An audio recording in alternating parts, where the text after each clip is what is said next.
આજે આપણે બનાવીશું ચોકલેટનું આઈસ્ક્રીમ. એની માટે અહીંયા મેં અમૂલનું વ્હિપિંગ ક્રીમ લીધું છે.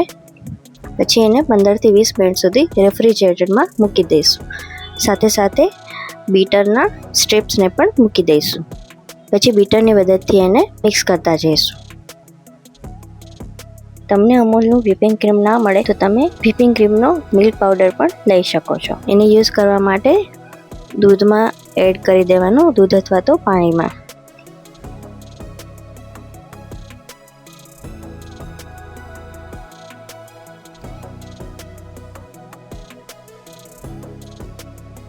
એકદમ વ્હિપ થઈ જાય એટલે એમાં આપણે 2 ચમચી કોકો પાવડર એડ કરીશું. પછી એમાં ખાંડનો પાવડર એડ કરીશું. મેં અહીંયા 4 ચમચી પાવડર એડ કર્યો છે. પછી એને બીટ કરતા રહીશું.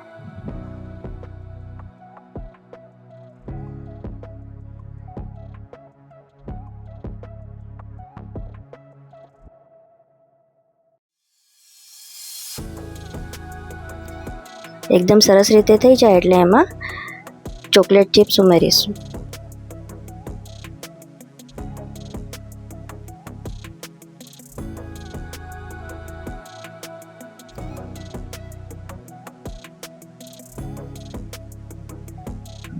પછી કોઈ પણ કન્ટેનરમાં એને ફિલ કરી દઈશું.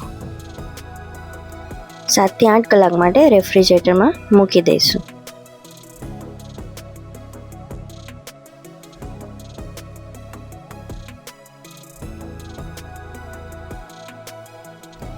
તમારી પાસે લિક્વિડ ચોકલેટ હોય તો આવી રીતના ગાર્નિશ કરી શકો છો.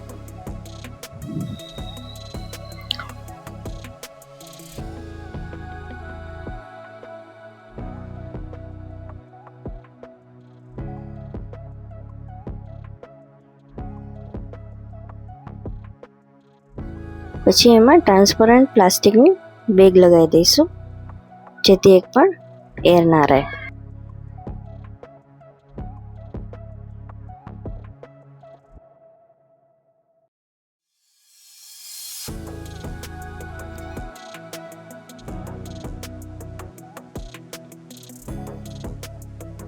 તો તૈયાર છે આપણો ચોકલેટ આઈસ્ક્રીમ.